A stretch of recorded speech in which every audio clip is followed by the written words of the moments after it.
Hello everyone.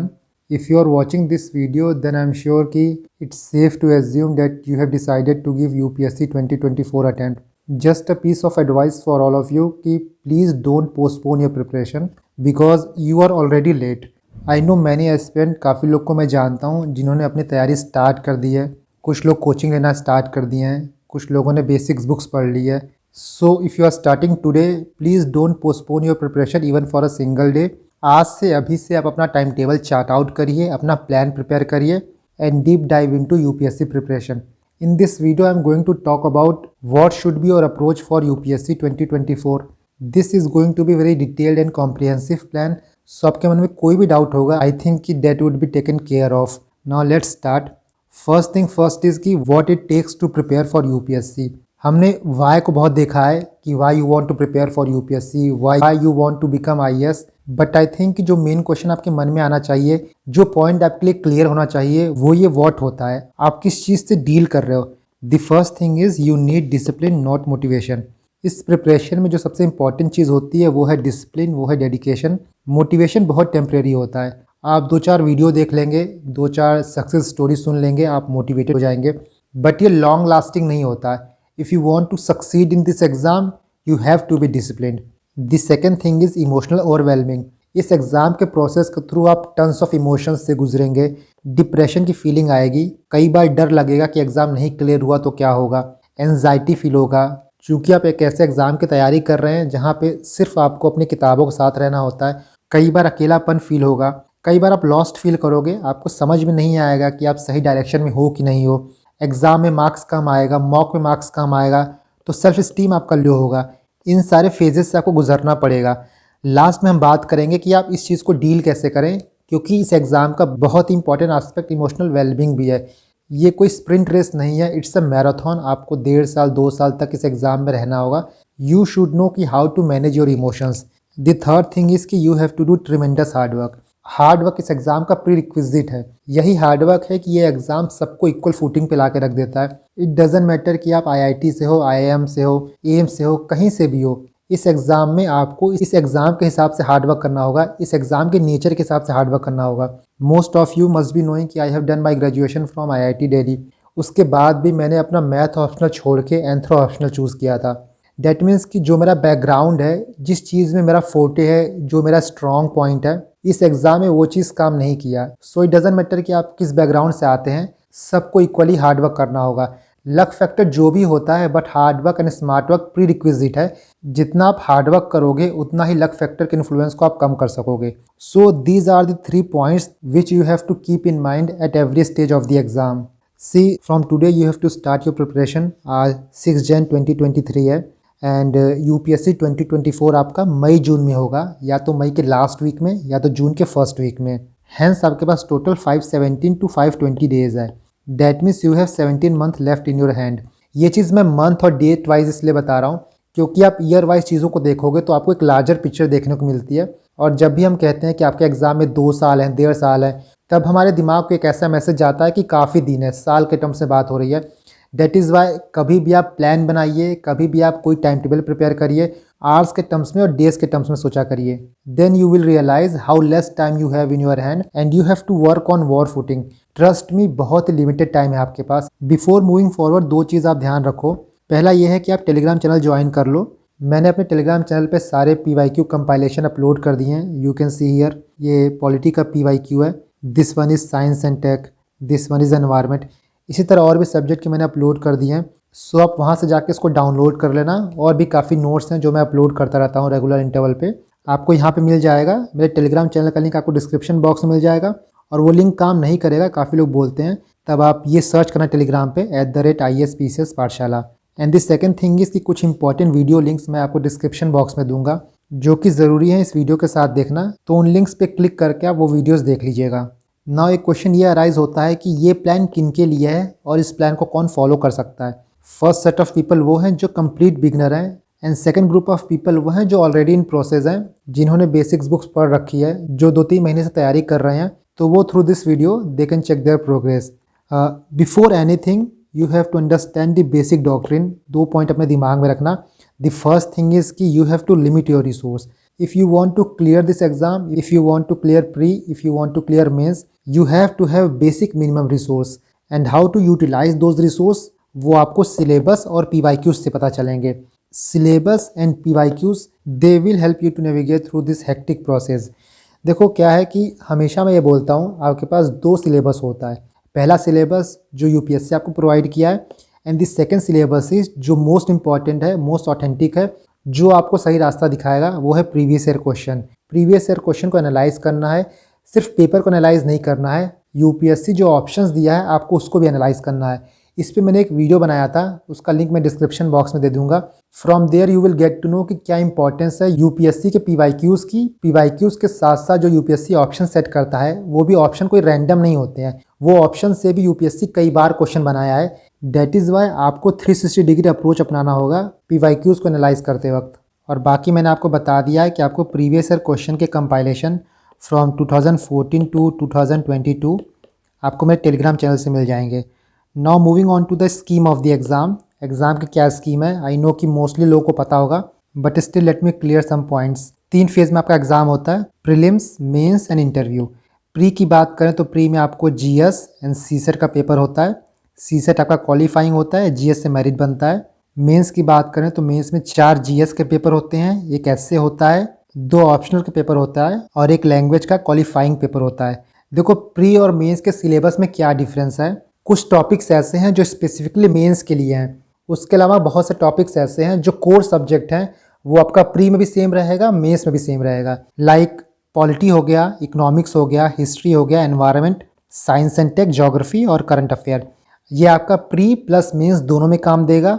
और जो topic specifically mains के लिए हैं वो आपका गवर्नेंस हो गया, Indian society, world history, post independence, internal security, disaster management and GS for ethics. Post independence से 1-2 क्वेश्चन आया है पिछले सालों में, बट मोटा मोटा ये मेंस का टॉपिक है. यहाँ आपको 2 चीज़ समझना होगा. फर्स्ट थिंग इस कि जो सिलेबस आपका प्री के लिए मेंशन है और जो सिलेबस आपका मेंस के लिए मेंशन है, दोनों में टाइप ऑफ क्वेश्चन बहुत अलग अलग आते हैं. फॉर एग्जांपल पॉलिटी के क्वेश्चन प्री में बिल्कुल अलग आएंगे, बट वहीं GS2 में पॉलिटी बिल्कुल अलग हो जाती है. इकोनॉमिक्स के प्रीलिम्स के क्वेश्चन बिल्कुल अलग होते हैं एज़ कम्पेयर टू जो मेंस से पूछा जाता है. डेट इज़ वाई जब भी आप तैयारी करोगे तो प्रीलिम्स प्लस मेंस की कंबाइंड तैयारी होगी. आपकी तैयारी मेंस के पर्सपेक्टिव से होगी और उस प्रोसेस में आप जो प्री के क्वेश्चन होते हैं वो ऑटोमेटिकली सॉल्व कर लोगे. But you have to prepare mains specific notes also. जब तक आप मेंस स्पेसिफिक नोट्स नहीं बनाओगे तब तक आप मेंस क्लियर नहीं कर पाओगे. इसकी बात हम आगे करेंगे. So these are the extra topic जो आपको मेंस के लिए पढ़ना होता है स्पेसिफिकली. बाकी ये आपका प्री प्लस मेंस दोनों में काम देता है. Now let's dive into the time frame. क्या आपका प्लान होना चाहिए. देखो जो प्लान मैं यहाँ आपको प्रोवाइड कर रहा हूँ वो टेंटेटिव प्लान है. कोई हार्ड एंड फास्ट रूल नहीं है कि ये पत्थर की लकीर हो गई, आपको यही फॉलो करना है. कोई भी प्लान आप प्रिपेयर करते हो, चाहे ये प्लान प्रिपेयर करो या फिर इस प्लान से इंस्पायर होकर कोई आप अपना प्लान प्रिपेयर करो, बट उसको फॉलो करो. कुछ दिन आप फॉलो करो, अगर आपके लिए वो काम कर रहा है देन वेल एंड गुड, आप उसको कंटिन्यू कर सकते हो. आपके लिए काम नहीं कर रहा है then please modify it then and there. And the second thing is कि जो मैंने इस प्लान को बनाते वक्त अपने दिमाग में रखा है वो ये आपको समझना है कि सारे सब्जेक्ट इक्वल नहीं होते हैं. कुछ सब्जेक्ट की वेटेज ज़्यादा होते हैं, कुछ सब्जेक्ट की वेटेज कम होते हैं. कुछ सब्जेक्ट आपको प्री में ज़्यादा हेल्प करता है, कुछ सब्जेक्ट आपको मेंस में ज़्यादा हेल्प करता है. उसी हिसाब से आपको प्लान बनाना है और उसी हिसाब से आपको टाइम अलॉट करना है. सी वन थिंग इज़ कि आपको पॉइंट ए से पॉइंट बी तक पहुंचना है. बहुत लोग ये सोचते हैं कि ये जो वाइट लाइन आप देख रहे हो ये प्लान होना चाहिए, आपको सीधे रास्ता पता है, आप सीधे ए से बी तक पहुंच जाओ. बट ऐसा होता नहीं है. जब भी आप प्रिपेयर करोगे एग्ज़ाम के लिए, सो उस टाइम आपकी कंडीशन इस येलो लाइन की तरह होगी. थोड़ा आप आगे बढ़ोगे, कई बार आपका प्लान काम नहीं करेगा तो आप थोड़ा पीछे आओगे. कई बार आपका मोटिवेशन हाई रहेगा, कई बार आपका मोटिवेशन लो रहता है. तो इसी तरह आपको तैयारी में different phases, different struggle face करने को मिलेंगे. डेट इज़ वाई कभी आप ये सोचो कि कोई आपको स्ट्रेटेजी बता दे कि आप यहाँ से यहाँ तक ये करके पहुँच जाओगे, वो हो नहीं सकता है. जब आप किसी पर्टिकुलर प्लान पे काम करोगे तब आपको समझ में आएगा कि कहाँ कहाँ प्रॉब्लम आ रही है और उस प्रॉब्लम को मुझे कैसे रेक्टिफाई करना है. नाउ लेट्स सी कि आपका मंथ वाइज प्लान क्या होना चाहिए. ये प्लान आपका जनवरी 2023 से लेके मई 2024 तक का है. सबसे पहले जनवरी की बात करते हैं. इस मंथ आपको क्या करना है. तो यहाँ पे जो आपको सब्जेक्ट बताए गए हैं, जिस क्रोनोलॉजी में बताए गए हैं, उसका एक रीज़न है. जैसे मैंने आपको यहाँ बताया है कि जनवरी में आपको पॉलिटी करना है. पॉलिटी से स्टार्ट करने का सबसे बड़ा रीज़न ये है कि पॉलिटी एक ईजी टू अंडरस्टैंड सब्जेक्ट है, आपको आराम से समझ में आ जाएगा. प्लस जो भी आप करंट अफेयर पढ़ोगे, मंथली मैगजीन पढ़ोगे, वो आपको समझ में आने लगेगा क्योंकि बहुत लोग न्यूज़पेपर पढ़ते हैं। मान लीजिए आप न्यूज़पेपर पढ़ ही रहे हो, उसमें मैक्सिमम न्यूज़ आपकी पॉलिटी की होती है या तो इकोनॉमिक्स की होती है। जब तक आपका बेसिक तैयार नहीं होगा, बेसिक चीज़ें आपको नहीं पता होंगी, तो न्यूज़पेपर में क्या आ रहा है क्या नहीं आ रहा है समझ में नहीं आता है, हम कॉम्प्रीहेंड नहीं कर पाते हैं। दैट इज़ वाई जो क्रोनोलॉजी यहाँ बताई जा रही है, try to stick to that.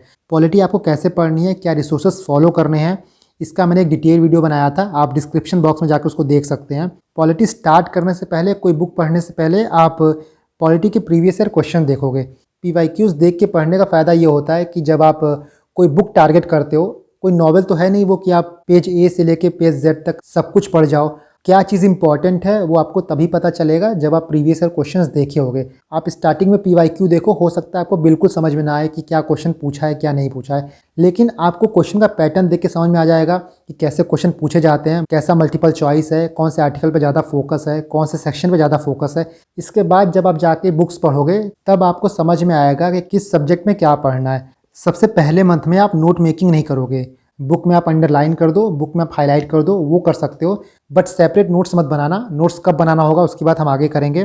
पढ़ने के बाद आपको रिवीजन दो हिसाब से करना है, पहला डेली करना है, दूसरा आपको वीकेंड पे करना है। देखिए एक फॉरगेटिंग कर्व होता है, उसको एबिंगहॉस कर्व कहते हैं। उस कर्व के हिसाब से कोई भी चीज़ पढ़ने के जस्ट एक दिन बाद ही आप 40 to 50% चीज़ें भूल जाते हो। उस चीज़ को रिटेन करने के लिए आपको डेली रिवाइज करना है। डेली कैसे रिवाइज करना है? फॉर एग्जांपल कोई आप चैप्टर पढ़ें, लास्ट में रात में जाके, ऐसा नहीं कि पूरा चैप्टर रिवाइज करो, जो चीज़ आप अंडरलाइन किए हो, जो चीज़ आप टिक किए हो, पढ़ते वक्त जो चीज़ आप भूल रहे होगे सिर्फ उसको रिकॉल करना है, पूरा का पूरा चैप्टर रिकॉल नहीं करना है। ये आपको डेली करना है। बाकी वीकेंड की बात करें तो सैटरडे संडे आपके पास है रिवाइज करने के लिए। यहाँ पे आप रिवीजन कैसे करोगे? तो प्रीवियस ईयर क्वेश्चंस के थ्रू करोगे। जो चीज़ें आप हफ्ते भर में पढ़े रहोगे उन टॉपिक्स का पीवाईक्यू लगाना, और जो चीज़ गलत होगा उसको रिवर्स लर्निंग करना, वापस जाके उन टॉपिक्स को पढ़ना है। इसके बाद मंथ के लास्ट में, मान लीजिए आपको पॉलिटी पूरा खत्म हो गया, तब आप 10 मेंस के क्वेश्चन लगाओगे, और ये मेंस के क्वेश्चन आपके पीवाईक्यूज होने चाहिए। ऐसा नहीं कि आप रैंडम किसी कोचिंग का उठा के पीवाईक्यू लगा रहे हो। यूपीएससी के जो प्रीवियस ईयर क्वेश्चंस आए हैं 2015 से लेकर 2022 तक, उसमें जो पॉलिटी के क्वेश्चन हैं उनको आप लगाओगे। 10 क्वेश्चन लगाओगे, 5 क्वेश्चन 10 मार्क्स के और 5 क्वेश्चन 15 मार्क्स के। So this is your plan for polity. और जो ये रिवीजन का प्लान है ना, ये पूरा नीचे का प्लान, ये हर सब्जेक्ट के लिए सेम रहेगा। Now coming on to Feb. Feb में मैंने इकोनॉमिक्स इसलिए रखा है बिकॉज फेब में आपका बजट आता है, इकोनॉमिक सर्वे आता है। आप 2024 का एग्जाम दे रहे हो, दैट डजंट मीन कि आप 2023 का इकोनॉमिक सर्वे और बजट नहीं देखोगे। प्री में क्वेश्चन पूछे या ना पूछे, बट आप मेंस में 2023 का इकोनॉमिक सर्वे, 22 का, 21 का, 20 का कोई भी इकोनॉमिक सर्वे कोट कर सकते हो। दैट इज़ वाई जो इस ईयर इकोनॉमिक सर्वे आएगा आप वो भी देखोगे। बाकी इकोनॉमिक्स कैसे पढ़ना है, कौन कौन सी चीज़ें इंपॉर्टेंट है प्री के लिए, मेंस के लिए, कौन कौन से रिसोर्सेज यूज़ करने हैं, मैंने इसकी एक डिटेल वीडियो बनाई है, डिस्क्रिप्शन बॉक्स में आपको उसका लिंक मिल जाएगा। नाउ अगला मंथ आपका मार्च है। मार्च में आपको ज्योग्राफी पढ़ना है। ज्योग्राफी में क्या पढ़ना है, कौन से रिसोर्सेज यूज़ करने हैं, इसका वीडियो मैंने बनाया है, आप डिस्क्रिप्शन बॉक्स चेक करना। यहाँ भी आप सबसे पहले पीवाईक्यूज देखोगे, उसके बाद आप रिसोर्सेज पढ़ोगे। ज्योग्राफी में बहुत से टॉपिक्स ऐसे हैं जो कि एनवायरनमेंट से ओवरलैप करते हैं, तो आपका यहाँ पे एनवायरनमेंट के भी काफ़ी टॉपिक्स हो जाएंगे। वेजिटेशन हो गया, क्लाइमेट हो गया, वो आपका यहाँ पे कवर हो जाएगा। ज्योग्राफी कंप्लीट करने के बाद मुझे लगता है ज्योग्राफी आपका मिड मार्च तक हो जाएगा। सो ज्योग्राफी कंप्लीट करने के बाद आप हिस्ट्री पढ़ोगे। हिस्ट्री आपका मार्च ले सकता है, अप्रैल ले सकता है, थोड़ा सा लेंदी है।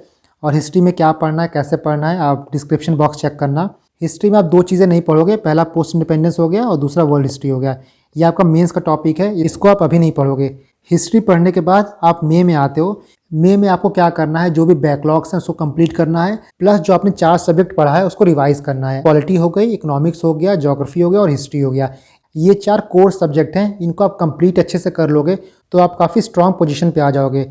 इसके साथ आपका 28 मई को यूपीएससी 2023 का पेपर है, उस पेपर को उठा के आप अपने आप को टेस्ट कर सकते हो। इसके बाद जो आपके 5 मंथ बचते हैं, जून, जुलाई, अगस्त, सितंबर, अक्टूबर, इन 5 मंथ्स को आपको बहुत ही स्ट्रेटेजिकली प्लान करना होगा। जून से पहले आपको करंट अफेयर नहीं पढ़ना है, जून से ही आपको करंट अफेयर पढ़ना स्टार्ट करना है। उसके लिए आप विजन आईएएस की मंथली मैगजीन पढ़ सकते हो। देखिए आप मैगजीन कोई भी पढ़ सकते हो, स्पेसिफिकली मैंने विजन की यूज़ की थी। सो आप जून से करंट अफेयर की मंथली मैगजीन पढ़ना स्टार्ट करोगे। उससे पहले जो कोर सब्जेक्ट हैं आप वो कंप्लीट करोगे।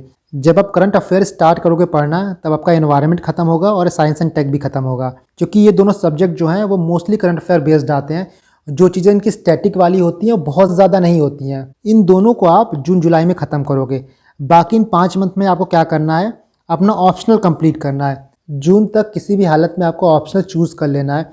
और यही रीज़न है कि जो जीएस के सब्जेक्ट हैं, हिस्ट्री हो गया, ज्योग्राफी हो गया, आपका पॉलिटी हो गया, ये मैंने पहले करा दिया है, ताकि जो बेसिक जीएस है ना उसको पढ़ के आपको एक आइडिया हो जाए कि इनका जो ऑप्शनल वाला पार्ट है, फॉर एग्जांपल आपको हिस्ट्री ऑप्शनल लेना है तो हिस्ट्री का जीएस तो देख लो पहले कि हिस्ट्री के जीएस में क्या क्या टॉपिक आता है। आपको ज्योग्राफी लेना है तो पहले आप जीएस की ज्योग्राफी देख लीजिए कि ये कैसा है, मुझे इसको पढ़ने में इंटरेस्ट आ रहा है कि नहीं आ रहा है, इसमें मार्क्स उठ रहे हैं कि नहीं उठ रहे हैं।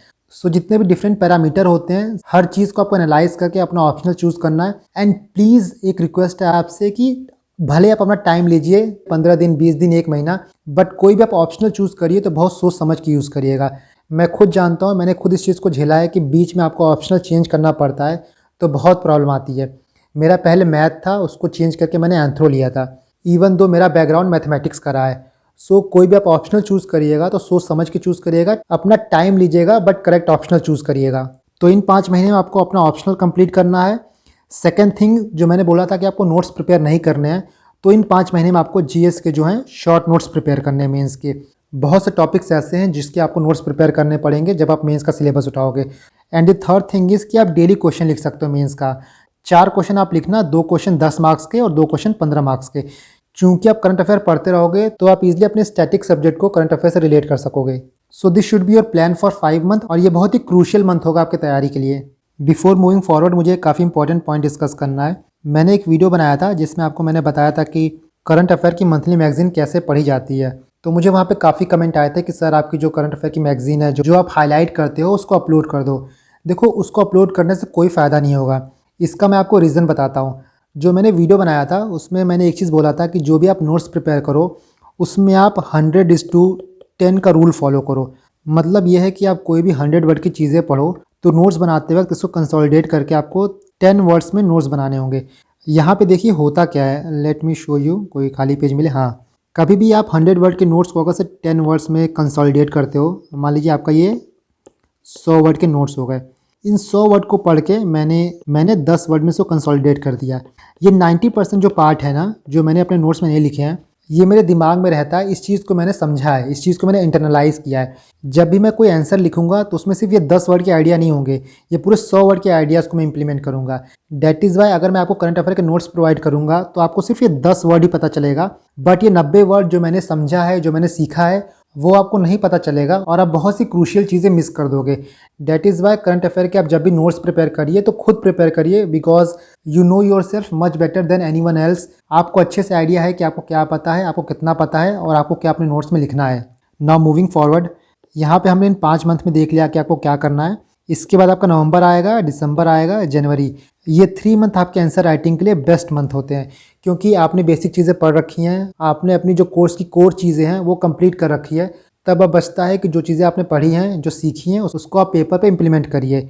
इन 3 महीनों में आपको ऑप्शनल की टेस्ट सीरीज ज्वाइन कर लेनी है। आपका ऑप्शनल मान लीजिए 70-80% कंप्लीट हुआ है, फिर भी आपको टेस्ट सीरीज ज्वाइन कर लेना है। जो चीज़ें आपने कंप्लीट कर रखी है एटलीस्ट उसको सॉलिडिफाई करिए। सेकंड थिंग, आपको जीएस की आंसर राइटिंग करनी है, कोई भी आप टेस्ट सीरीज ज्वाइन कर सकते हो इसका। इसके बाद 2 चीज़ें हैं जो मैंने आपको बताया था कि कुछ टॉपिक्स ऐसे हैं जो मेंस स्पेसिफिक हैं, जैसे सिक्योरिटी हो गया, सोसाइटी हो गया, डिज़ास्टर मैनेजमेंट हो गया, world history, post independence governance. इसके आपको नोट्स प्रिपेयर करने हैं और ये बहुत छोटे छोटे टॉपिक्स हैं। फॉर एग्जांपल सिक्योरिटी का नोट्स आप 10-15 पेज में बनाओगे, सोसाइटी का नोट्स आप 15-20 पेज में बनाओगे, उसी तरह डिज़ास्टर मैनेजमेंट हो गया, वर्ल्ड हिस्ट्री हो गया। गवर्नेंस के नोट्स थोड़े बड़े बनेंगे, बट गवर्नेंस आपका मोस्टली करंट अफेयर से कवर होगा। सो इन सारी चीज़ों के आप नोट्स प्रिपेयर करोगे। इसके साथ आप एथिक्स कंप्लीट करोगे, GS4। ये दोनों चीज़ें आप स्पेसिफिकली दिसंबर के महीने में करोगे।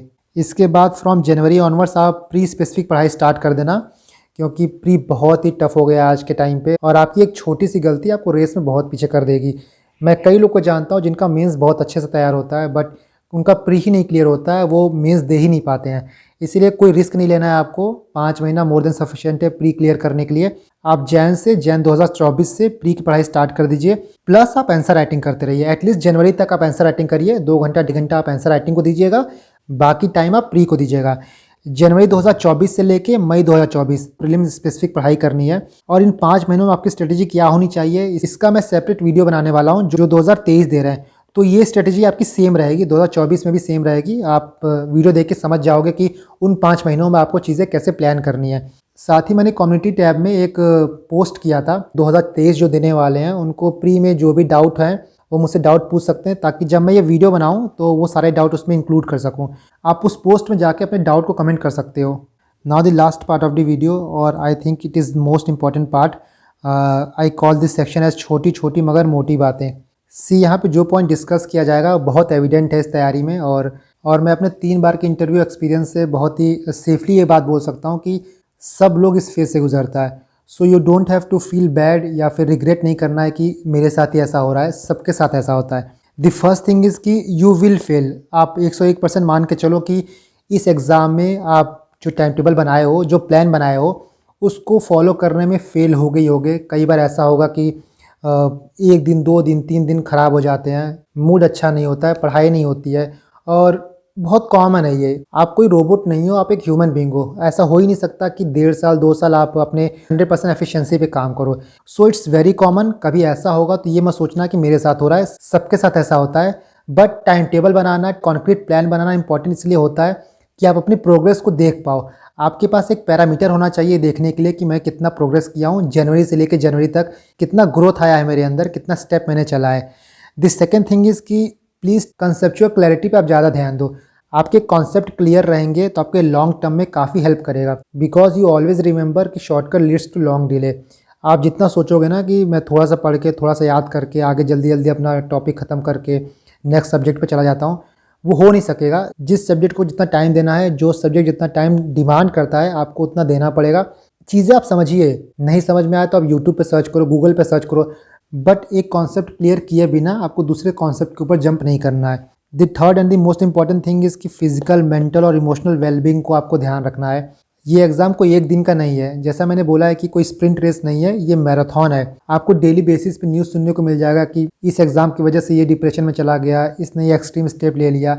उन सारी चीज़ों से आपको बच के रहना है। और मुझे लगता है इसका सबसे अच्छा तरीका ये है, जब भी आप डिवास्टेटेड फील करो, अलोन फील करो, आपको लगे कि चीज़ें काम नहीं कर रही हैं, अपनी सारी एनर्जी आप पढ़ाई में लगा दो। देखो, कहना मुझे पता है ईजी होता है कि आप पढ़ाई में लगा दो, but trust me, this is the most practical step जो आप ले सकते हो। Every day I am getting lot of messages, lot of male from your side. Many of you share very personal details with me कि sir मेरे घर पे ये प्रॉब्लम चल रही है। I try my best to provide the best solution, but the thing is ना कि ये प्रॉब्लम बहुत ही पर्सनल होती है, one size fit all approach नहीं होता है। So the bitter truth is कि ये चीज़ें आपको पर्सनल लेवल पे डील करनी होंगी। और जैसा मैंने बताया ना कि जब भी आपको ऐसा कुछ फील हुआ करे तो आप पढ़ाई किया करो, आप 1 घंटा 2 घंटा एक्स्ट्रा पढ़ाई किया करो। जब आप इम्प्रूवमेंट देखोगे, अब पिछले मॉक पेपर से इस मॉक पेपर में मुझे ज़्यादा मार्क्स आया है, तो ऑटोमेटिकली जो आपका जो लोनलीनेस रहेगा, जो डिप्रेशन रहेगा, जो एंजाइटी रहेगी, वो दूर हो जाएगा। And the fourth point is कि if possible please do meditation. Please meditation की हैबिट कल्टीवेट करिए, बहुत फ़ायदा करेगा आपको ये लॉन्ग टर्म में। सिर्फ इस एग्ज़ाम के प्रोसेस के लिए नहीं, आपकी जो वेलबींग है, आपकी मेंटल पीस के लिए बहुत ही हेल्पफुल है। हो सकता है कि 1 दिन, 2 दिन, 4 दिन, 1 महीना वो अटेंटिवनेस ना आए, but eventually you will achieve that point जहाँ पे आपको लगेगा कि हाँ, मैं अपने बॉडी को, माइंड को कंट्रोल कर पा रहा हूँ। प्लीज़ हो सके तो आप मेडिटेशन डेली करिए। आप बाहर वॉक करने जा रहे हो, नहीं जा रहे हो, बहुत लोग नहीं जा पाते हैं। मैं खुद देखता हूँ दिल्ली की हालत ये होता है कि कमरे में ही लोग 24 घंटा बंद रहते हैं। जो बंद रहते हैं उनके लिए तो बहुत इंपॉर्टेंट है कि वो मेडिटेट करें। So I think I have covered all the topic. इसके बाद भी कोई डाउट है then you can definitely comment.